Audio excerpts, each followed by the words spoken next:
Hey, I got caught up in the adventures of Captain America. Sorry about that. I'm at the Comics Exchange to talk to Bill Langford about Free Comic Book Day.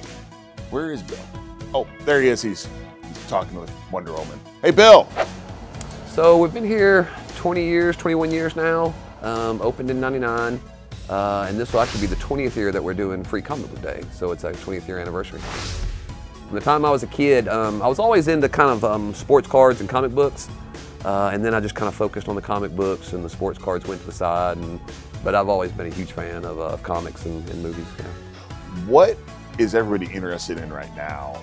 So right now, the most popular ones would be like Avengers, Scarlet Witch Vision, Loki, Batman on the DC side, Superman, Justice League, stuff like that. So it was interesting then, because it used to be that the comic books drove the movies. Yeah. Now it's kind of the opposite. It's the tail wags the dog, simply because the movies generate so much more revenue than the comics. So if you're Disney or you're Time Warner, you're much more interested in what the movies are doing than how many comic books you're selling. You have a lot of amazing stuff here in the store. What is the coolest thing that you have, the most unique thing? I mean, I do love all the statues, just because this is how I'd have my house decorated if I didn't have a store. But one of the most valuable things we have in the store right now is an X-Men #1 comic book. This is the first appearance of all the X-Men and Magneto. In that kind of condition, it's probably worth between $40,000 to $50,000. What year was this made? 1963. That is amazing. Well, we're here to talk about Free Comic Book Day. Tell us about that, please. And now the free comic books that we pass out, it's August 14th. They range in age. Some are for younger readers, some are for older readers. So it kind of covers all the bases. But it's a great day. We have a lot of kids show up, a lot of families turn out. We pass out a bunch of free comic books. One of my passions is early childhood literacy.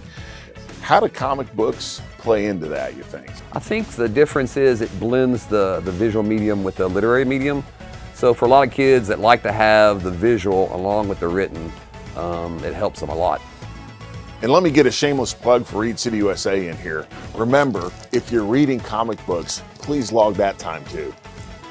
As you said, comic books have changed over the years, and it's really gone from kind of black and white as far as good guy, bad guy. Now it's diverse and different stories, much more complex characters, a greater diversity of characters, and appeals to all demographics.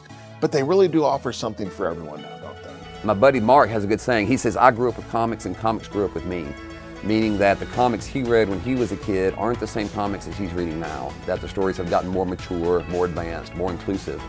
There are other comic book stores in our area. There are a few bookstores in our area. And then of course you can go online and buy books and comics.